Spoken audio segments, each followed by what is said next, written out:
இந்த நாள் ஒரு வெற்றியின் நாள். அதுதான் ஒரு கிரிக்கெட்டில் அல்லது ஒரு மனிதன் வெற்றி பெற்றால் அவன் எப்படி மகிழ்ச்சியை பரிமாறிக்கொள்கிறானோ அதே போலதான் இன்றைய நாள் வெற்றியின் நாள். ஏன் இது வெற்றியின் நாள் என்று சொல்கிறேன்? சொல்லுங்க, உங்களுக்கு தெரிஞ்ச சொல்லுங்க. இது ஏன் இன்னைக்கு வெற்றியின் நாள்? ஏன் தெரியுமா? பிசாசனுடைய தலையை ஆண்டவர் கல்வாரி சிலுவையில் மரித்து நசுக்கி போட்டு விட்டார். அவருடைய ரத்தத்தை சிந்தி, அவர் ரத்தத்தை கொடுத்து அவர் நம்மை மீட்டெடுத்ததினால் அவன் தோற்று போய்விட்டான். பிசாசு சொல்றான், இவர்கள் நரகத்துக்கு போக வேண்டியவர்கள், இவர்கள் அழிவுக்கு நேராக போக வேண்டியவர்கள், இவர்கள் அநேக பாவங்களை செய்தவர்கள், இவர்கள் அக்கிரமங்களை செய்தவர்கள், இவர்கள் துரோகம் செய்தவர்கள், உம்மை மறுதலித்தவர்கள், உம்மை பின்னிட்டு உம்மை விட்டு விலகி ஓடினவர்கள். அப்படியெல்லாம் பிசாசு சொல்லி கொண்டு இருக்கும்போது ஆண்டவர் சொல்றாரு, அதெல்லாம் ஒன்றும் இல்லை, என் ரத்தத்தை கொடுத்து நான் அவங்கள வாங்கிட்டேன். பிசாசு சொல்றது, இவன் அழிக்கப்பட வேண்டும், இவன் கொல்லப்பட வேண்டும், இவனை நரகத்தில் தள்ள வேண்டும் அப்படின்னு அவன் பேசும்போது இவர் சொல்றாரு, இப்போ என் ரத்தம் அவனை மீட்டெடுத்து விட்டது. எப்படி? பணம் கொடுத்து ஒரு பொருளை வாங்குவது போல என் ரத்தத்தை சிந்தி நான் அவனை மீட்டு கொண்டேன். அதுதான் இன்னைக்கு குட் ஃப்ரைடே. இன்னைக்கு இந்த முழு உலகமும், இந்த முழு இந்திய தேசம் மட்டுமல்ல, இந்த உலக மேப்பில் இருக்கிற எல்லா நாடுகளும் இந்த நாளை அனுசரித்து கொண்டிருக்கிறார்கள், நினைவு கூறுகிறார்கள். ஏன்? அவர் இந்த முழு உலகத்திற்காகவும் அவர் மரித்தார். இந்த முழு உலகத்திற்காகவும் தான் ரத்தம் சிந்தினார். ஏதோ ஒரு கிறிஸ்தவர்களுக்கு மாத்திரம் அவர் ரத்தம் சிந்தவில்லை. இந்த பூமியில் மனிதனாய் பிறந்த ஒவ்வொருவருக்காகவும் அவர் சிலுவையில் அவர் தியாகம் பண்ணியிருக்கிறார், அவர் ரத்தம் சிந்திருக்கிறார். சிலுவையில் இந்த புனித வெள்ளி ஆராதனையில் நாம் தியானிக்க போகிற சில காரியங்கள் நாம் யாவருக்கும் தெரிந்த விஷயம்தான். வருஷம் வருஷம் இதை தான் பேசுகிறோம். சரி, மொத்தம் எத்தனை வாரம் இருக்கு? 52 வாரம். 52 வாரத்தில் ஒரே ஒரு நாள் தான் புனித வெள்ளி என்று நாம் சொல்கிறோம். ஏன்? புனிதமான ஒரு தெய்வம் நமக்காக பலியானார். அதனால தான் எத்தனை வெள்ளிக்கிழமைகள் மனிதர்கள் கடவுளை நோக்கி பார்த்தாலும் இந்த வெள்ளிக்கிழமையில ஒரு ஸ்பெஷல் இருப்பதற்கு காரணம் என்ன தெரியுமா? அவர் நமக்காக மரித்து ஜீவனை கொடுத்து மீட்டெடுத்தார். அதனால்தான் புனித வெள்ளி. இல்லைனா இது நார்மல் வெள்ளி. இப்போ புனித வெள்ளி ஏன் சொல்கிறோம்? புனிதமுள்ள தெய்வம், பரிசுத்தமுள்ள தெய்வம், பாவத்தை பார்க்காத தெய்வம், தீமை செய்யாத தெய்வம், எந்த மனிதனும் அழிந்து போகக்கூடாது என்று நினைக்கிற தெய்வம், எந்த மனிதனும் தன்னுடைய பாவத்திலிருந்து விடுதலை பெற வேண்டும் என்று நினைக்கிற தெய்வம், எந்த மனிதனோ இவன் கெட்டு போகாதென்று நினைக்கிற தெய்வம் நம்முடைய ஆண்டவராகிய இயேசு கிறிஸ்து. அதனால்தான் இன்னைக்கு புனித நாள், புனித வெள்ளி. ஓகே, செய்திக்கு நேராக கடந்து செல்வோம். சிலுவையில் இயேசு கூறிய 7 வார்த்தைகள் இந்த புனித வெள்ளியில நாம் ஒவ்வொரு வருடமும் தியானித்து கொண்டேதான் இருக்கிறோம். சிலுவையில் இயேசு கூறின 7 வார்த்தைகள், அல்லது இயேசு அவர் மரிப்பதற்கு முன்பாக, அவருடைய கடைசி சொட்டு ரத்தம் சிந்துவதற்கு முன்பாக, தன்னுடைய ஜீவனை இழப்பதற்கு முன்பாக பேசின வார்த்தைகள், கடைசி சில மனித நேரங்களில் நடந்த சம்பவங்கள், கிளைமேக்ஸ். இதுதான் உண்மையான கிளைமேக்ஸ். உலகத்தில் எத்தனையோ படங்கள் எடுக்கிறார்கள், எத்தனையோ நாடகங்கள் நடிக்கிறார்கள், எல்லாவற்றுக்கும் ஒரு கிளைமேக்ஸ் இருக்கிறது. ஆண்டவராக இயேசு கிறிஸ்து பிறந்தார், உண்மைதான். ஆனால் இது இந்த அவருடைய வாழ்க்கையின் கிளைமேக்ஸ் எது தெரியுமா? அவருடைய மரணம். அந்த கிளைமேக்ஸுக்கு தமிழ்ல என்ன சொல்லுவோம்? யாருக்கு தெரியும் பாஸ்டர்? கிளைமேக்ஸ். அதுதான் விறுவிறுப்பான நேரம். இந்த கடைசி நேரம் 7 மணி நேரம் ஆண்டவராக இயேசு கிறிஸ்துவினுடைய வாழ்க்கையில் விறுவிறுப்பான நேரங்கள், கடினமான நேரங்கள், கஷ்டமான நேரங்கள், போராட்டமான நேரங்கள், அவமானத்தின் நேரங்கள், நிந்தையின் நேரங்கள். இதெல்லாம் யாருக்காக? நமக்காக. காடி எடுத்து அவர் வாயில தண்ணி கேட்டா கசப்பான காடியை குடிக்கிறான். அவரே அங்கே போராடி கொண்டிருக்கிறார். அவரே கடினமா, எவ்வளவு மோசமா இருந்திருக்கிறாங்க பாருங்க. ஏன்? வியாழக்கிழமை குருத்தோலை ஞாயிறு, குருத்தோலை ஞாயிறு அன்றைக்கு ஓசன்னா ஓசன்னா ஓசன்னா என்று சொன்ன ஜனங்கள் கடந்த வாரங்களில் பிரசங்கம் பண்ண பாருங்க. ஒஷியோனா அப்படின்னா எங்களை ரட்சியும், எங்களுக்கு விடுதலை தாரும் என்று சொன்ன ஜனங்கள் இப்போது அதே ஜனங்கள் இவனை தண்டனை கொடுங்க. யாருக்காக? ஒரே ஒரு பாவிக்காக. இயேசு கிறிஸ்துவை அங்க என்ன பண்றாங்க? எக்ஸ்சேஞ்ச் பண்ணிட்டாங்க. உனக்கு பரபாஸ் வேணுமா, ஆண்டவர் வேணுமா? எனக்கு அவன் தான் வேணும். அப்ப அங்கே வாழ்ந்த காலத்தில் வாழ்ந்த ஜனங்கள் எவ்வளவு மோசமானவர்கள். பேதுருவே மறுதளிக்கிறான்னா மற்றவங்கெல்லாம் பண்ணதுக்கு சாதாரண ஒரு விஷயம் தானே. ஆனால் இவைகள் எல்லாம் சம்பவிக்க வேண்டியவைகள். அப்படி நடந்தாதான் நம்ம அவரோட இருக்க முடியும். ஓகே, லூக்கா எழுதின சுவிசேஷ புத்தகம் 23ஆம் அதிகாரம் 34ஆம் வசனத்தை நாம் வாசிப்போம். லூக்கா எழுதின சுவிசேஷ புத்தகம் அப்பொழுது இயேசு, பிதாவே, இவர்களை மன்னியும், தாங்கள் செய்கிறது இன்னதென்று அறியாதிருக்கிறார்களே என்றார். அவருடைய வஸ்திரங்களை அவர்கள் பங்கிட்டு சீட்டு போட்டார்கள். ஆண்டவராக இயேசு கிறிஸ்து அவர் பாடுபடும் பொழுது, அவர் வேதனையோடு இருக்கும்போது, அதுக்கு 32ஆம் வசனம் வாசிக்கிறேன். குற்றவாளியாகிய வேறு 2 பேரும் அவரோடு கூட கொலை செய்யப்படுவதற்கு கொண்டு போகப்பட்டார்கள். கொலை செய்வதற்கு கொண்டு போகப்பட்டார்கள். இவர்கள் ஏன் கொலை செய்வதற்காக கொண்டு போகப்பட்டார்கள் தெரியுமா? இவர்கள் உண்மையாகவே தவறு செய்தவர்கள். அன்றைய நாட்களில் ஒருவன் தவறு செய்துவிட்டால் சிலுவையில் அடிப்பது பழக்கம். அது என்ன பழக்கம் தெரியுமா? அது பாவம் சின்னம். அந்த சிலுவை பாவத்தின் சின்னத்தின் அடையாளம். ஒரு மனிதன் பாவம் செய்தால்தான் அவனை இந்த சிலுவையில வைத்து அறைவார்கள். அதனால தான் அந்த 2 கல்லரும் சிலுவையில் தொங்குகிறார்கள். இப்போ இயேசு கிறிஸ்து பாவம் செய்யாதவர், தீமை செய்யாதவர், வாழ்ந்த மக்களுக்கு நன்மை செய்தவர். குருடருக்கு பார்வை கொடுத்தார், செவிடனுக்கு செவியை திறந்தார், முடவனை நடக்க பண்ணினார், சப்பானியை என்ன பண்ண நடக்க பண்ணினார், ஊமையை பேச செய்தார், செவிடனுக்கு செவிகளை திறந்தார், மரித்தவனை உயிரோடு எழுப்பினார். 40 வருஷம் குளத்துல இருக்கிறான், பெதஸ்தா குளத்துல, அவனுக்கு அற்புதம் செய்கிறார். 5 அப்பம் இரும்பினை கொண்டு அவரை நம்பி வந்தவர்களை போஷிக்கிறார். இதெல்லாம் செய்தவருக்கு அந்த சிலுவை அது அவருக்குரியதல்ல. அவர் பாவம் செய்யாதவர், மனிதனுக்காகவே அவர் வாழ்ந்தவர், மனிதனுக்கு அற்புதம் செய்தவர். ஆனால் அந்த பாவ சிலுவையை அவர் சுமந்து போனார். 33 கபாலஸ்தலம் என்று சொல்லப்பட்ட இடத்தில் அவர்கள் சேர்ந்தபோது அங்கே அவரையும் அவருடைய வலது பக்கத்தில் ஒரு குற்றவாளியும் அவருடைய இடது பக்கத்தில் ஒரு குற்றவாளியும் சிலுவைகளில் அறைந்தார்கள். கபாலஸ்தலத்தில் என்ன ஒரு மலையில வந்தபோது 2 பேரும் சிலுவையில் அறைகிறாங்க. சிலுவையில் அறைந்தவர்களை பார்த்து, நம்மை ஒரு மனிதன் அடித்தால், திடீர்னு ரோட்ல போயிட்டே இருக்கிறீங்க, நீங்க ஒரு தப்பும் பண்ணவில்லை, ஒருவர் வந்து உங்களை திடீர்னு கன்னத்தில் அடித்தால் நாம் என்ன செய்வோம்? ஃபஸ்ட்டு ஷாக் ஆகும். கொஞ்ச நேரத்தில் சுதாரித்து கொண்டு அவனை என்னெல்லாம் செய்ய முடியுமோ அதெல்லாம் செய்வோம். நான் ஒரு தப்பும் பண்ணவில்லை, அவன் என்னை அடிக்கிறான். நான் ஒரு தப்பும் பண்ணவில்லை, என்னை சண்டை போடுறான். நான் ஒரு தப்பும் பண்ணவில்லை, ஆனால் என்னிடத்தில் பிரச்சனை பண்ணுகிறான் என்று சொல்லி நாம் ஒரு கூட்டத்தை திரட்டிட்டு போய் பிரச்சனை பண்ணுவோம். சில இடங்களில் ஊர் சண்டையை பார்க்கலாம். ஊர் சண்டை எப்படி வரும்னா, ஊதேரையா சித்திர ஒரு ஆளால் தான் வரும். சும்மா இல்லாமல் எங்கேயோ ஒரு இடத்துக்கு போயிட்டு, யாக்கோபுடைய பொண்ணு அப்படிதானே பண்ணிச்சு, சும்மா இல்லாமல் தேசத்தை சுற்றி பார்க்க போக வேண்டும் என்று சொல்லி மேடம் சுற்றி பார்க்க போனாங்க. அதோட பிரச்சனை தான், அங்கே ஒரு பெரிய சண்டை. பிரச்சனை எங்கே இருக்குது? சும்மா இருந்தால் தான் பிரச்சனையே. அங்கே தாவீது யுத்தத்துக்கு போகாமல் சும்மா இருந்ததினால், எங்கே சும்மா இருக்கிறாரு?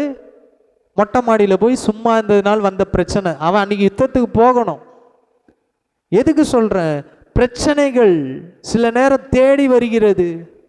ஊர் சண்டை எதுக்கு சொல்கிறேன், ஒரு ஆள் தான் சண்டை போட்டிருப்பான் எங்கேயோ வந்து. ஆனால் அந்த சண்டை கடைசியில் முடியும் போது எப்படி தெரியுமா வரும், ஊர் சண்டையாய் முடிந்தது. ஏன் ஊர் சண்டையாக முடிந்தது, இவன் போய் 4 பேரை கூப்பிட்டு வரான், அவன் போய் 4 பேரை கூப்பிட்டு வரான், நீ பெரியவனா நான் பெரியவனா, பெருசா என் ஊர் பெருசா, என்னுடைய பலம் பெருசா என் கூட்டம் பெருசா, இப்படியே போய் பிரச்சனை ஆகிறது. ஆனால் ஆண்டவராகிய இயேசு கிறிஸ்து ஒரு செகண்ட், ஒரு நொடி அவர் ஒரு தூதனுக்கு கட்டளையிட்டா மொத்த பேரும் காலி.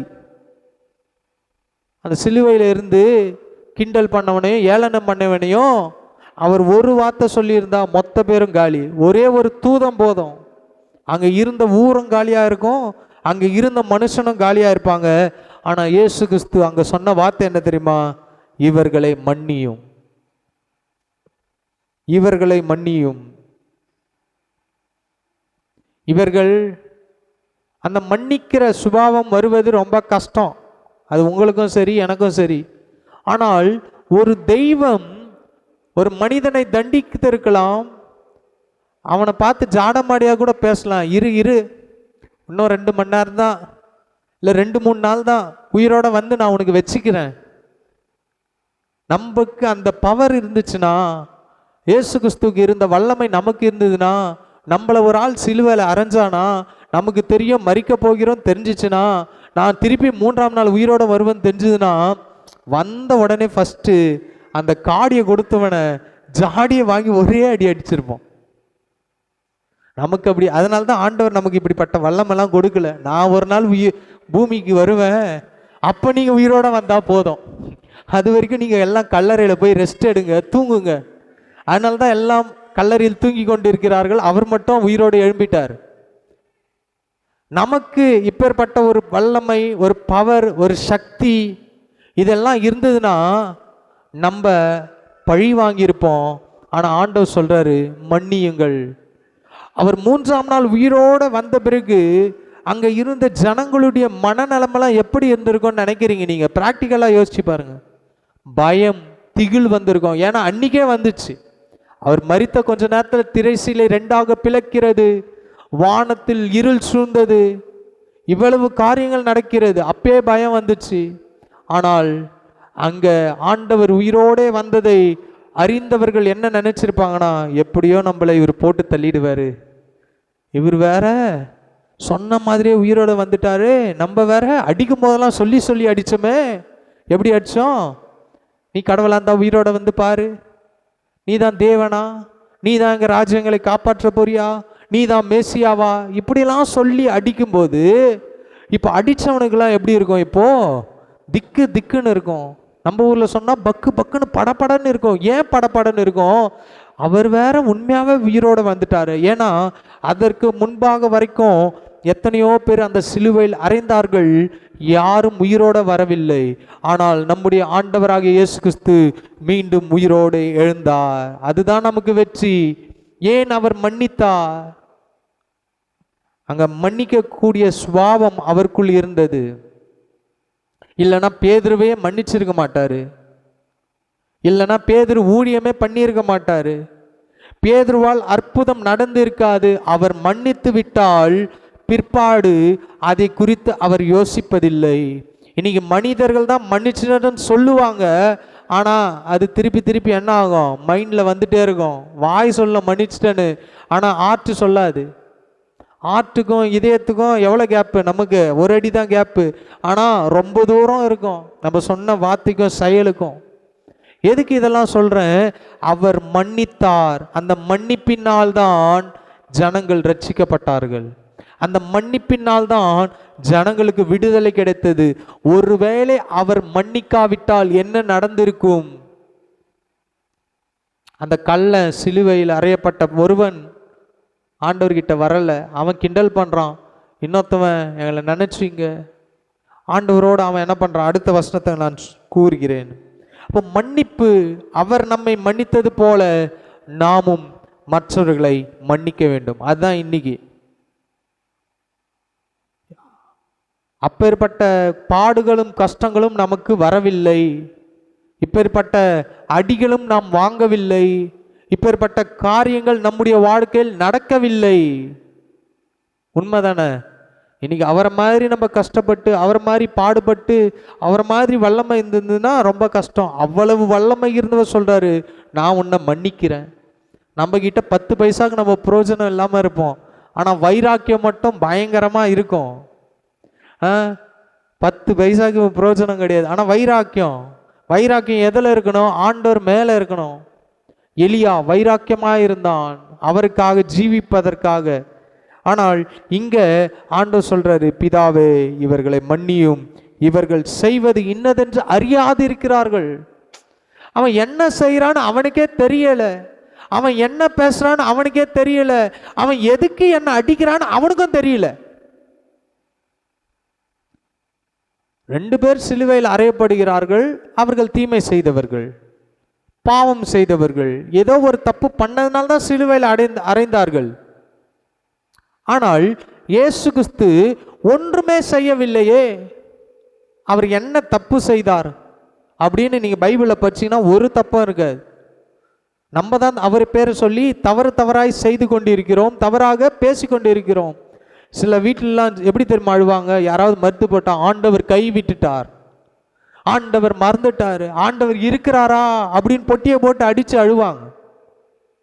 ஒரு உலகத்தில் மனிதனாய் பிறந்தால் நிச்சயம் ஒரு நாள் அவன் மரித்துதான் ஆக வேண்டும். இதுதான் நீதி, இப்படிதான் கடவுள் மனிதனை படைத்திருக்கிறார். இல்லைன்னு வச்சுங்களேன், இந்த பூமி தாங்காது. ஒரு ஆள் 50 வருஷம் வாழத்துக்குள்ள அவன் செய்கிற பாவமோ அநியாயமோ அக்கிரமமோ தீமையும் சகிக்க முடியலையே நம்மாலே. ஆண்டவர் மனஸ்தாபப்பட்டார்னு இருக்கும் ஆதியாகமத்தில் வாசிக்கும் போது. மனிதனை உண்டாக்கினதுக்காக மனஸ்தாபப்பட்டார். ஒருவேளை அப்படி ஆண்டவர் நம்ம எல்லாருக்கும் மரணமே இல்லைன்னு படைச்சிருந்தா, வேதத்துல அதிக வருடங்கள் வாழ்ந்தவர்கள் யார் சொல்லுங்க? மெத்துசலா 969 வருஷம் ஒரு மனுஷன் வாழ்ந்திருக்கிறான். சாராளமா மரிக்கும் போது 127 வயது. அந்த நாட்கள் இப்படிலாம் வாழ்ந்திருக்கிறாங்க. 969 வருஷம், 400 வருஷம், 500 வருஷம், எத்தனை தலைமுறைகளை இவர்கள் பார்த்திருப்பார்கள். ஆனால் ஆண்டவர் இதெல்லாம் பார்த்து வெறுத்து போய் நோவாவுடைய காலத்துக்கு அப்புறம் மொத்தத்தையும் காலி பண்ணிட்டார். போதண்டா சாமி, இவன் கூட நான் பாடுபட்டது போதும், இவன் வாழ்கிற 969 வருஷமும் நான் கஷ்டப்பட வேண்டியது இருக்கிறது. டெய்லி என்னை சிலுவையில் அறையிறான், டெய்லி எனக்கு வேதனை கொடுக்குறான், டெய்லி இவன் என்னை நிந்திக்கிறான், இவனால் எனக்கு பெரிய அவமானமாக இருக்கிறது. சில பெற்றோர்கள்லாம் சொல்லுவாங்க, உன்னால எனக்கு அசிங்கமாக இருக்குது, ஸ்கூலில் எல்லார்கிட்டையும் சண்டை போட்டு வந்துடுற. யாரால அசிங்கம்? யாரால? பிள்ளைகளை பார்த்து என்ன சொல்கிறாங்க? உன்னால் யாருக்கு அசிங்கம்? எனக்கு அசிங்கம். ஆனால் அப்பா அம்மா போய் ஸ்கூலில் போய் சண்டை போடுறாங்க. அப்பா அம்மாவை பென்சில் வச்சு ஒரு பையனை குத்திட்டு வந்துடுறாங்க. அப்பா அம்மாவை ஒரு பையன் தலையை முடிய பிடிச்சி இழுத்துட்டு வந்துடுறாங்க. கிடையாது. நாம் பெற்ற பிள்ளை ஒரு தவறு செய்தால் அது பழி நம்மீதான் வருகிறது. அதே போல தான் நாம் செய்த தவறுக்காக மொத்த பழியும் அவர் மேலே போயிடுச்சு. ஏன் தெரியுமா? அவர் நம்முடைய பிள்ளையா ஏற்றுக்கொண்டார். இன்னைக்கு தாம் செய்த பிள்ளைகளுக்காக நம்ம போய் பிரின்சிபால் கிட்ட நிற்கிறோம், அல்லது கரஸ்பாண்டர் கிட்ட போய் நிற்கிறோம், டீச்சர்கிட்ட போய் நிற்கிறோம். யாருக்காக? நான் பெற்றது மட்டும்தான் என் வேலை, அது சோறு துண்ணு வளர்ந்துச்சு, அவங்க பாட்டி சோறு போட்டாங்க, தாத்தா போட்டாங்க, ஊரில் இருக்கிறவங்க போட்டாங்க, அன்னதானம் பண்ணாங்க, போட்டாங்க, அது வளர்ந்து போச்சு, அதுக்கு நான் என்ன பண்ணேன்னு கேட்போமா? இல்லை. அந்த புள்ள தப்பே பண்ணி இஞ்சி துண்ண குரங்கு மாதிரி உருன்னு முறைச்சிக்கினே நின்னா கூட நம்ம போயிட்டு என்ன தெரியுமா சொல்லுவோம்? மன்னிச்சிடுங்க சார், அவன் பண்ணியிருக்க மாட்டான் சார், பண்ணது அவன் தான், நமக்கே தெரியும் அவன் பண்ணியிருப்பான்னு தெரியும். ஆனால் அங்கே போய் எப்படி பேசுவோம்? சார் அவன் பண்ணியிருக்க மாட்டான் சார், மன்னிச்சிடுங்க சார், என் புள்ள அப்படிலாம் இல்லை சார். தப்பு பண்ண பிள்ளைக்கே நம்ம தைரியமாக போய் பேசும்போது தப்பு பண்ணாத ஆண்டவர் நமக்காக பேசி கொண்டிருக்கிறார். எவ்வளவு அப்போ ஆண்டவர் நம் மீது எவ்வளவு பாசம் வைத்திருக்கிறார், அதை நினைக்கணும். எப்படி நம்முடைய பிள்ளைகளுக்காக நாம் போய் பரிந்து பேசுகிறோமோ அதே போலதான் ஆண்டவர் இன்றும் நமக்காக பிதாவினிடத்தில் பேசிக்கொண்டே இருக்கிறார். என்ன பேசிக்கொண்டிருக்கிறார்? அவர்கள் செய்கிறது என்னதென்று தெரியாமல் இருக்கிறார்கள், ஆனால் தெரிஞ்சுதான் பண்றான்.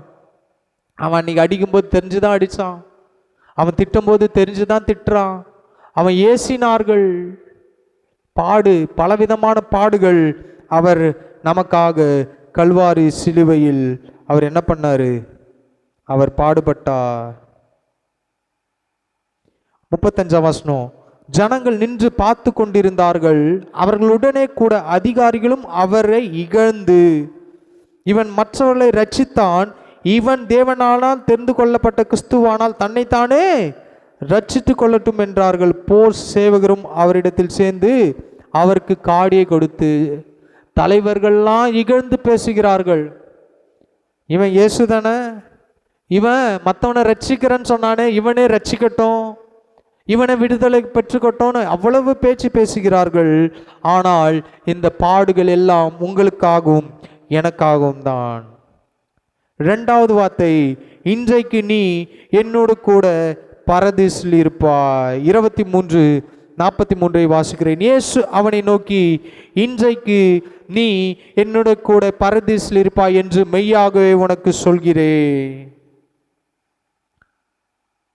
ஏன் இந்த வார்த்தையை ஆண்டவர் சொல்றாரு? அதே அதிகாரம் 31 வாசிக்கும் போது, அன்றியும் சிலுவையில் அறையப்பட்டிருந்த குற்றவாளிகளில் ஒருவன், நீ கிறிஸ்துவானால் உன்னையும் எங்களையும் ரட்சித்துக்கொள் என்று அவரை இகழ்ந்தான். சிலுவையில தொங்குகிற நேரத்துல கூட 2 பேர்ல ஒருத்தவன் சொல்றான், நீ கிறிஸ்துவானால், நீ தான் உண்மையான தெய்வமானால். இவனே சாக போறான். ஆனா அவன் கொழுப்பை பார்த்தீங்களா? எவ்வளவு கொழுப்பு இருக்குது. அப்போ எவ்வளவு மோசமா இருந்திருக்கிறான் பாருங்க. சாகிற நேரத்துல ஒருவேளை அவனுக்கு கடவுள் பயம் அந்த காலத்தில் இருந்திருந்தால், 2000 வருஷத்துக்கு முன்னபாக, அவன் என்ன பண்ணியிருப்பானா, ஏதோ ஒரு கடவுளை நோக்கி கூப்பிட்டு இருப்பான். எப்பா கடவுளே, நான் தப்பு பண்ணிட்டேன், நான் தெரியாம பண்ணிட்டேன், என்னை மன்னிச்சிடு, என் பாவத்தை மன்னிச்சிட்டு நான் நரகத்துக்கு போகக்கூடாதுன்னு சொல்லலை. அவன் நக்கலா என்ன பேசுறான்? சிலுவையில் அறையப்பட்டு இருந்த குற்றவாளிகள் ஒருவன், நீ கிறிஸ்துவானால் உன்னையும் எங்களையும் ரட்சித்துக்கொள்ளும். நீ தான் உண்மையான கடவுளா? நீ தான் உண்மையான தெய்வமா?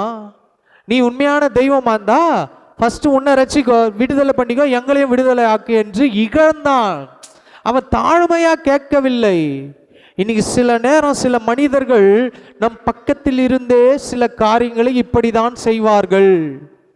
நம்மளே வேதனையில் இருக்கிறோம், அவன் இன்னும் கொஞ்சம் என்ன ஊத்துறான்? எண்ணெயை ஊத்துறான். எரிகிற நெருப்புல எண்ணெயை ஊத்துறான். அந்த மாதிரி மனிதர்கள் நம்மை பக்கத்தில் இருந்தாலும் நாம் மன்னிக்க வேண்டும். வேற வழியே இல்லை. பைபிள் அதான் சொல்லுது. ஆண்டவர் சொல்றாரு அடுத்த வசனம், மற்றவன் அவன் நோக்கி, நீ இந்த ஆக்கினைக்குட்பட்டவனா இருந்தும் தேவனுக்கு பயப்படுகிறதில்லையா? நீயே இருக்கிறது பெரிய தண்டனையில் இருக்கிற, நீயே ஆக்கினையில் இருக்கிற, நீயே ஒரு பெரிய பிரச்சனையில் இருக்கிற, நீ தேவனுக்கு பயப்படல பாருங்க. அதை தான் நான் சொன்னேன். தேவனுக்கு பயப்படாதவன், தேவனுக்கு பயப்படாதவன். 41, நாமோ நியாயப்படி தண்டிக்கப்படுகிறோம். நம்ம தப்பு பண்ணதுனால நாம் தண்டிக்கப்படுகிறோம், நாம் நடைப்பித்தவைகளுக்கு தக்க பலனை அடைகிறோம். இப்போ அவன் என்ன தெரியுமா சொல்றான்? நாம் தப்பு பண்ணினால் இப்போ நான் சிலுவையில் அறையப்பட்டிருக்கிறோம். நாம் செய்த பாவத்துக்காக நாம் சிலுவையில் அறையப்பட்டிருக்கிறோம். நான் என் சிந்தனையில் செய்த பாவத்துக்காக சிலுவையில் அறையப்பட்டிருக்கிறோம். ஆனால் அவரோ இவரோ தகாததென்றையும் நடப்பிக்கவில்லை என்று அவனை கடிந்து கொண்டு, பார்த்தீங்களா, இவர் ஒரு தவறும் செய்யவில்லை. இவர் ஒரு தவறும் செய்யவில்லை. யார் சாட்சி கொடுக்கிறார் இயேசுவை குறித்து?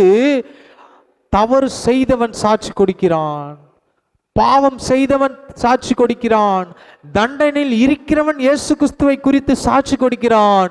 இவர் தகாதது ஒன்றும் செய்யவில்லை. அவ்வளவு ஆண்டவர் பரிசுத்தம் உள்ளவர். இன்னைக்கு உங்களையும் என்னைய பார்த்து யாருன்னா சொல்ல முடியுமா? இவர் ஒரு தவறும் செய்யவில்லை, இவர் ரொம்ப பரிசுத்தவான். கஷ்டம்தான். ஏனென்றால் நாம் முகமூடி போட்டு கொண்டிருக்கிறோம். வீட்டில் ஒரு வேஷம், நாட்டில் ஒரு வேஷம், காட்டில் ஒரு வேஷம், வேலையில் ஒரு வேஷம். நமக்கு பலவிதமான முகங்கள் இருக்கிறது. சில ஆட்கள்லாம் 6 முகம் பேர் வச்சிருப்பாங்க. இங்கிலீஷில் 6 ஃபேஸ், 6 முகம். அவருக்கு அவர் பேருக்கு மாதிரியே 6 விதமாக நந்துப்பார். மனைவியினிடத்தில் ஒரு மாதிரி நடந்துப்பார், பிள்ளைகளிடத்தில் ஒரு மாதிரி நடந்துப்பார், வெளியே ஒரு மாதிரி நடந்துப்பார், வேலையில். அதுதான் ஆறுமுகம். நான் சொல்லது சிம்பிளா புரியுற மாதிரி சொல்றேன். ஆனா நமக்கு ஒரு முகம்தான். அது கடவுளுடைய பார்வையில் நம்ம எத்தனை பெயர் வைத்து கொள்ளலாம், எத்தனை பதவியில் இருக்கலாம், எத்தனை இடத்தில் வேலை செய்யலாம், எத்தனை இடங்களுக்கு போகலாம். ஆனால் நம்மை காண்கிற ஒருவர் இருக்கிறார். வானத்துக்கு ஏறினாலும் பாதாளத்தில் படுக்கை போட்டாலும் நீர் என்னை காண்கிறவர். அவருடைய பார்வையில் நம்மலாம் ட்ரெஸ்ஸை போட்டிருக்கோம்ல, நிர்வாணமாக இருக்கிறோம். அதான் உண்மை. ஒரு பிறந்த குழந்தை எப்படி இருக்கிறதோ அதே போலதான் அவருடைய பார்வையில் நாம் நிர்வாணியாக இருக்கிறோம். மறைக்க ஒன்றும் கிடையாது. நம்ம அலங்கரிக்கிறோம், முடிய என்ன பண்ணுறோம், ஷைனிங் பண்ணுறோம், டை அடிக்கிறோம், புது புது விதமாக ட்ரெஸ்ஸை போடுறோம், எல்லாம் பண்ணுறோம். ஆனால் அவர் எப்படி பார்க்குறாரு? நம்மளை நிர்வாணமாக பார்க்குறார். ஒன்றும் கிடையாது. உன் ட்ரெஸ்ஸும் உன் அலங்காரமும் உன்னுடைய அழகு இதெல்லாம் ஒன்றும் இல்லை. அவருடைய பார்வையில் இருதயத்தை பார்க்கிறார். இங்கே கள்ளன் சொல்கிறான். இப்போ இப்படி பேசின கள்ளன் அடுத்து 42ஆம் வசனம், இயேசுவை நோக்கி, ஆண்டவரே, நீர் உம்முடைய ராஜ்யத்தில் வரும்போது அடியேனை நினைத்தருளும். வேற ஒண்ணுமே சொல்ல பாருங்க. பாவம் மன்னிப்புக்கென்று முட்டி போடலை, ஜெபம் பண்ணலை, ஆண்டவரே ஆண்டவரன் கதறல. ஆனால் அவனுக்கு கிடைத்த வாய்ப்பை அவன் சரியாக பயன்படுத்தி கொண்டான். இன்னைக்கு எத்தனையோ கிறிஸ்தவர்கள் வாழ்கிறார்கள். ஆனால் அந்த மரணத்தின் காலத்தில் பார்த்தீங்கன்னா ஆண்டவர் விட்டு தூரம் போயிடுவாங்க. ஆனால் எத்தனையோ பேர் ஆண்டவரை அறியாமல் வாழ்கிறார்கள். ஆனால் அந்த மரிக்கும் போது அவரை ஏற்றுக்கொள்கிறார் பாருங்க. அதுதான் அவரோட இருக்கிற வாழ்க்கை. இன்னைக்கு நம்ம 30 வருஷம் கிறிஸ்தவன், 40 வருஷம் கிறிஸ்தவன், 50 வருஷம் கிறிஸ்தவன், பிறந்த கிறிஸ்தவன், பிறக்கிறதுக்கு முன்னாடி கிறிஸ்தவன், என் தாய் கிறிஸ்தவங்க, தகப்பன் கிறிஸ்தவங்க, கிறிஸ்துவுக்கு கிறிஸ்தவங்க, கிறிஸ்துவுக்குள்ள கிறிஸ்தவங்க, ஆபிரகாம் சந்ததி, ஈசாக்கு சந்ததி, யாக்கோபு சந்ததி, என் சந்ததி தான், நான் யூதா கோத்திரத்தின் பிள்ளை, நான் யூத வம்சம். நீ எந்த வம்சத்துலனா ஒன்னாலும் இரு, ஆண்டவர் நம்மை ஏற்றுக்கொள்ள வேண்டும். அவர் நம்முடைய ஜீவியத்தை அங்கீகரிக்க வேண்டும். இதெல்லாம் சொல்லி முடித்து தான் சொல்றார் இயேசு அவனை நோக்கி, இன்றைக்கு நீ என்னுடனே கூட பரதேசில் இருப்பாய் என்று மெய்யாக உங்களுக்கு சொல்கிறேன். அப்பவே உடனே சொல்லிட்டார் பாருங்க, இன்னைக்கு நீ என் கூட பரதேசில் இருப்ப. முடிஞ்சு போச்சு. அவன் காலகாலமாக ஜீவிச்சு காலகாலமாக ஆண்டவருக்கு வாழ்ந்து கடைசி நேரத்தில் எத்தனையோ கிறிஸ்தவர்கள் கோட்டை விடுகிறார்கள், கொரட்டை விடுகிறார்கள். உதாரணத்துக்கு சொல்கிறேன், நல்லா சபைக்கு வருவாங்க, நல்லா வாழ்ந்துட்டு இருப்பாங்க, நல்லா ஆராதிப்பாங்க, திடீர்னு பார்த்தா சூசைட் பண்ணி செத்து போயிடுவாங்க. நான் யோசிக்கிறீங்க, நிறைய பேர் இருக்கிறாங்க. இப்போ கொஞ்ச நாளுக்கு முன்னாடி திருநெல்வேலி பக்கம் தன்னுடைய மனைவி பிள்ளைகள்லாம் சேர்ந்து விஷம் குடித்து செத்து விட்டார்கள். குழந்தைக்கு ஒரு பிரச்சனை. அவர் என்ன தெரியுமா எழுதி வச்சு கடைசியில் செத்தது எழுதி வச்சிருக்கிறாரு, நான் மரித்து விட்டால் கிறிஸ்தவ முறைப்படி என்னை அடக்கம் செய்யுங்கள், கிறிஸ்தவ கல்லறையில் என்னை அடக்கம் பண்ணுங்கள். அதனால் என்ன பிரயோஜனம்? அவர் கொடுத்த உயிரை எடுப்பதற்கு நமக்கு அதிகாரம் இல்லை. தற்கொலை முடிவல்ல. இதை தான் சொல்கிறேன். நல்லா சர்ச்சுக்கு வந்து நல்லா ஆராதிச்சு ஒரு சின்ன பிரச்சனை காத்திருக்கலாமே, வெயிட் பண்ணலாமே. நம்மை விட பிரச்சனைகள் அதிகம் உள்ளவர்கள் இந்த உலகத்தில் வாழ்ந்து கொண்டிருக்கிறார்கள். நம்மை விட வியாதியில் அதிகமாக இருக்கிறவங்க இந்த உலகத்தில் வாழ்ந்து கொண்டிருக்கிறார்கள். நம்மளை காட்டிலும் கடன் பிரச்சனைகள் இருக்கிறவர்கள் இந்த உலகத்தில் வாழ்ந்து கொண்டிருக்கிறார்கள். நம்மை விட மோசமான ஒரு வீட்டில் வாழ்ந்துட்டு இருக்கிறவர்கள் இருக்கிறார்கள். படுக்க இடமே இல்லாமல் கூட படுத்து கொண்டு இருக்கிறார்கள். ஹாஸ்பிட்டலுக்கு போங்க, ஒரு நாள் கேன்சர் ஹாஸ்பிட்டல் போயிட்டு வாங்க, அல்லது எலும்பு முறிவு அது மாதிரி, அதாவது கை கால் உடஞ்சா போவாங்களா ஹாஸ்பிட்டல், அங்கே ஒரு நாள் போயிட்டு வாங்க. தீ காயத்துக்காக ட்ரீட்மெண்ட் எடுக்கிற ஹாஸ்பிட்டலுக்கு போயிட்டு வாங்க. ஒரு நாள் போயிட்டு வந்தீங்கன்னா அதோட சாப்பிடவே மாட்டீங்க. அந்த கொளுத்திக்கிட்டு சில காரியங்கள்லாம் அந்த மருத்துவமனைக்கு போனவங்கன்னு வச்சிங்களேன், வாழை இலையில போட்டு வச்சுப்பாங்க. தெரிஞ்சு நடந்தாலும் சரி, தெரியாமல் நடந்தாலும் சரி. இன்னைக்கு நம்ம எவ்வளவு நல்லா இருக்கிறோம், ஆண்டவர் எவ்வளவு நல்லா வச்சிருக்கிறாரு. ஹாஸ்பிட்டலில் ஐசியூ வார்டுக்கு போயிட்டு வாங்க. ஆக்சிடென்ட் ஆகணுங்களை போய் பாருங்க, அவங்க கஷ்டம் எவ்வளோ தெரியும். ஆனால் ஆண்டவர் இன்னைக்கு நம்மை நன்றாக தான் வைத்திருக்கிறார். அந்த பாடுகள் இல்லை. இது எதுக்கு நான் சொல்கிறேன், கிறிஸ்தவர்களாய் வாழும்போது ஒரு பிரச்சனை வரும்போது நாம் தவறான சில காரியங்களை எடுக்கிறோம். இதில் இன்னும் எக்ஸ்ட்ரீம் என்னன்னா, நான் சபைக்கு போக மாட்டேன், நான் ஆண்டவரை துதிக்க மாட்டேன், நான் ஊழியம் செய்ய மாட்டேன், நான் இனிமேல் ஆண்டவரை நோக்கி பார்க்க மாட்டேன். யாருக்கு நஷ்டம்? நான் வேலைக்கு போக மாட்டேன், சம்பளம் வராது. வீட்டு வாடகை கொடுக்க மாட்டேன், வீட்டை விட்டு வெளியே அனுப்புவான். நான் சாப்பிட மாட்டேன், குடல் சுருங்கி போகும். நான் குளிக்க மாட்டேன், உடம்பு நாத்தடிக்கும். நான் இஷ்டத்துக்கு தான் வாழ்வேன், வியாதி வந்துடும். கரெக்டு தானே? இஷ்டத்துக்கு சாப்பிட்டா என்ன வரும்? கண்டதம் சாப்பிட்டா குண்டனாவாயின்னு சொல்லுவாங்க சிலர்.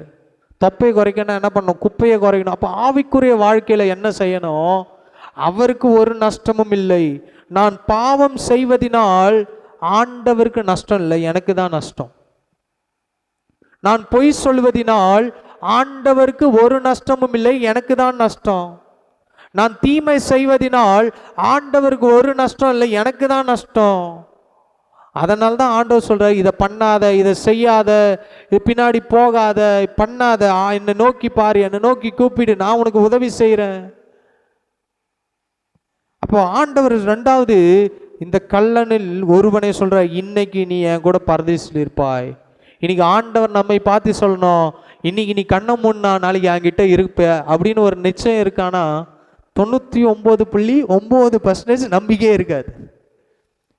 இந்த கிருமி நாசினிலாம் வாங்கினீங்கன்னா அதில் போட்டிருப்பான், என்ன பண்ணுவான்? 99.9 100க்கு 100லாம் இது கிருமியை போக்காது. ஆமாம், அந்த இது படித்து பாருங்களேன், அந்த 1%லேயே உனக்கு வியாதி வந்துடும். அதுக்கு எதுக்கு அந்த கிருமி நாசினி? எதுக்கு இதை சொல்கிறேன்? ஆண்டவரை அதிகமாய் நேசிக்கிறோம், ஜீவிக்கிறோம், ஆனால் இது கடைசி நாட்கள் வரைக்கும் இதை தொடரணும். ஆரம்பம் அற்பமாக இருக்கலாம், ஆனால் முடிவு தான் நமக்கு முக்கியம். சம்பூர்ணமாக இருக்க வேண்டும். ஆரம்பத்தில் சில ஆட்கள் உற்சாகமாய் வருவார்கள், சபைக்கு உற்சாகமாய் ஓடுவார்கள், உற்சாகமாய் கொடுப்பார்கள், உற்சாகமாய் பாடுவார்கள். ஆனால் போக போக பார்த்தீங்கன்னா அந்த அக்காவை தேடினா கூட கிடைக்க மாட்டாங்க. அந்த அண்ணன் எங்கே இருக்கிறான்னு தெரியாது. கேட்டா ஆண்டவர் மீது எனக்கு கோபம், ஆண்டவர் மீது எனக்கு ரொம்ப கோபமாக இருக்கு. ஏன் அவர் இப்படி செய்து விட்டார்? ஏன் அவர் இதை செய்ய வேண்டும்? ஒன்றும் அவருக்கு நஷ்டம் இல்லை, உங்களுக்கு தான் நஷ்டம். கரெக்டு தானே? கம்பெனியில் இருக்கிற ஓனரை பகிர்ச்சின்னா யாருக்கு இப்போ நஷ்டம்? நமக்கு தான் நஷ்டம். வேலைக்காரன் எஜமானை பகைத்தால் யாருக்கு நஷ்டம்? வேலைக்காரன் தான் நஷ்டம். எஜமானுக்கு ஒரு நஷ்டம் கிடையாது. அவர் வேற ஆளை செலக்ட் பண்ணிட்டு போயிட்டே இருப்பார், நீ இல்லைன்னா எனக்கு வேற ஆள். ஆனால் ஆண்டவர் அப்படி இது வரைக்கும் நம்ம பண்ணாமல் வச்சிருக்கிறாரு, நம்மளை விசேஷமாக பாதுகாத்து வச்சிருக்கார். மூன்றாவது யோவான் 19:26-27 வாசிப்போம்.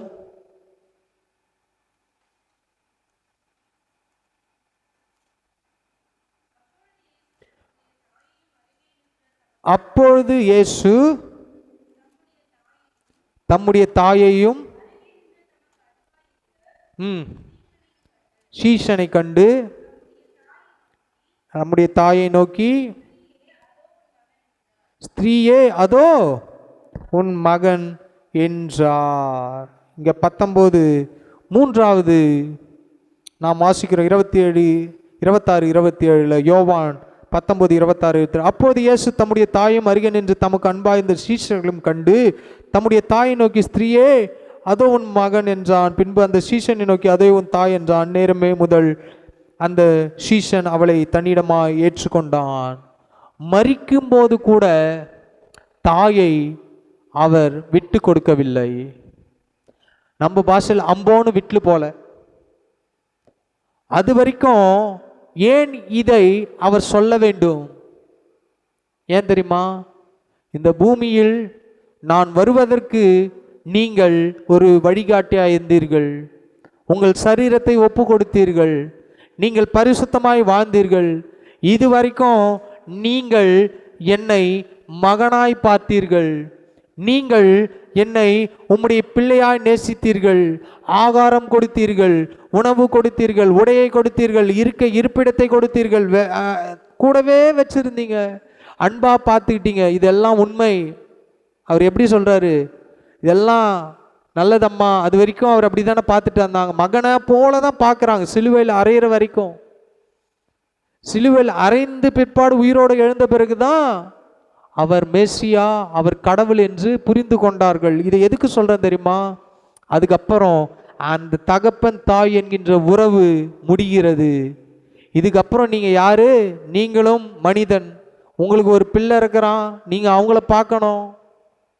புனித மாதான்னு சொல்லுவாங்க. புனித மாதா இல்லை, அவங்க ஏற்கனவே 5 பிள்ளைகளை பெற்றுட்டாங்க. நம்ம என்ன பண்ணுவாங்க? புனித மாதா. புனிதம் என்கின்ற பட்டம் யாருக்கு கொடுப்போம்?